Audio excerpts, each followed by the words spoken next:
آگے بڑھیں گے. بھارتی وزیر اعظم نریندر مودی کے بیان پر وزارت خارجہ کا رد عمل. ترجمان وزارت خارجہ نے کہا کہ مودی کا بیان نفرت انگیز اور پرتشدد ہے، متحدہ کے اصولوں کی خلاف ورزی ہے. پاکستان مودی کے بیان کو لاپرواہی اور اشتعال انگیزی سمجھتا ہے. پاکستان اپنی سالمیت اور خود مختاری کے لیے کسی بھی خطرے کا مقابلہ کرے گا. عالمی برادری کو بھارت کی بیان بازی کا نوٹس لینا چاہیے. بھارت کی بیان بازی سے خطے کے امن و استحکام کو نقصان پہنچتا ہے. مودی کے بیان کا مقصد جغرافیائی تبدیلی سے توجہ ہٹانا ہے. بیان کا مقصد مقبوضہ کشمیر میں انسانی حقوق کی خلاف ورزیوں سے توجہ ہٹانا ہے. پاکستان اقوام متحدہ کے قیام امن میں سرکردہ شراکت دار ہے. پاکستان انسداد دہشت گردی کی کوششوں میں مسلسل کردار ادا کر رہا ہے. پاکستان خود مختار اور باہمی احترام کے تحت امن کے لیے پرعزم ہے. بھارت کو اپنے ملک کے اندر انتہا پسندی پر غور کرنا چاہیے.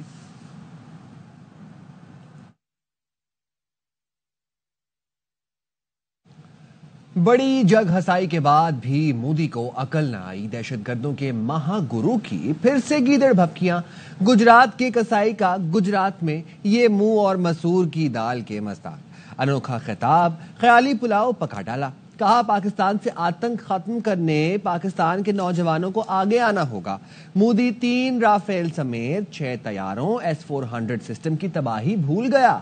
سبق نہ سیکھا تو عوام اور پاکستان کی مسلح افواج کے شیر دل جوان بنیان و مرصوص بننے میں لمحہ بھی نہ لگائیں گے. نریندر مودی کی پاکستانیوں کو ورغلانے کی کوشش. پاکستان کے نوجوانوں نے مودی کو 2 ٹوک پیغام دے دیا. کراچی سے کشمیر تک پوری قوم کا یہی کہنا ہے، مودی تمہاری باتوں میں نہیں آئیں گے. پاک فوج کے شانہ بشانہ کھڑے تھے، کھڑے ہیں اور کھڑے رہیں گے. پاکستان آرمی جو کی رول پلے کر رہی ہے دہشت گردی کے اگینسٹ نا، اس کا کوئی جواب نہیں ہے. ہم نان مسلم میں ہم نے کبھی بھی انسیف فیل نہیں کیا. پاکستان نے ہمیں اتنا پیار، اتنی محبت دی ہے، کیا بتائیں. ہم لوگوں اپنے فوج کے ساتھ کھڑا ہے، کھڑا رہیں گے. یوتھ بالکل اپنی پاکستان فوج کے ساتھ کھڑی اور مرتے دم تک ساتھ کھڑی رہے گی. اور اسی طرح پاکستان انشاءاللہ جس طرح اس نے پہلے جواب دیے ہیں وہ اپنے ملک کے لیے لڑتا رہے گا. پاکستان زندہ باد. پاکستان کی یوتھ پاک فوج کے ساتھ، حکومت کے ساتھ ہے. جیسے کوئی بھی حالات ہو پاک فوج کے ساتھ ہے. ہم پاک فوج کے شانہ بشانہ کھڑے ہیں. جہاں ہماری جان چاہیے ہوگی ہماری جان بھی حاضر ہے پاک فوج کے لیے. جہاں ہمارا مال چاہیے ہوگا ہمارا مال بھی حاضر ہے پاک فوج کے لیے. مودی کو پیغام دینا چاہتے ہیں کہ پاکستانی قوم ان کی باتوں میں نہیں آئے گی. ہم امن کے خواہش مند ہیں لیکن اس کو ہماری کمزوری نہ سمجھا جائے. ہم لوگ اپنی گورنمنٹ کے ساتھ، اپنی آرمی کے ساتھ ہیں. ہم سب ایک ہیں اور اگر ان کی طرف سے کوئی کارروائی ہوتی ہے تو ہم ان کا ڈٹ کے مقابلہ کریں گے، ان کو جواب دیں گے. پہلے ہم نے 6 طیارے گرائے تھے، اب ان کے 12 طیارے گرائیں گے. نریندر مودی جب بھی پاکستان کو للکارے گا تو اس کو وہی جواب ملے گا جو ہم اس کو میرے ہفتے میں جواب دے چکے ہیں. کہ میرے تو پاکستانی گورنمنٹ سے بھی ریکویسٹ ہے کہ بھئی پاک فوج کے ساتھ ہمیں بھی بارڈر پہ جانے کی اجازت دی جائے تاکہ ہم ان کو بتائیں کہ بھئی پاکستانی عوام کا جذبہ کیا ہے. مودی نے اہم قومی سلامتی کے معاملات کو بھی سیاسی بنا دیا. سابق بھارتی وزیر خارجہ یشونت سنہا نے مودی حکومت پر سوال اٹھا دیے. کہتے ہیں پہلگام اور پلوامہ جیسے واقعات عین الیکشن کے موقع پر ہی کیوں ہوتے ہیں؟ یہ ڈرامہ بہار کا الیکشن جیتنے کے لیے کیا گیا. پلوامہ میں بھی الیکشن سے پہلے دہشت گردی ہوئی تھی اور تب بھی مودی نے فائدہ اٹھاتے ہوئے انتخابی جلسوں میں پلوامہ کے شہیدوں کے نام پر ووٹ مانگا تھا. بھول گئے بہار کا چناؤ آ رہا ہے. اچھا بھائی پلوامہ ہوا، چناؤ آ رہا تھا.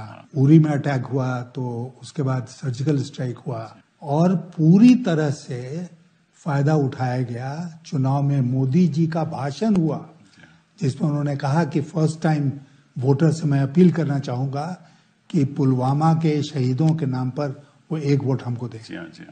اب بتائیے، نیشنل سیکیورٹی کے ایشو کو، پلوامہ کے شہیدوں کو پولیٹیسائز کر دیا.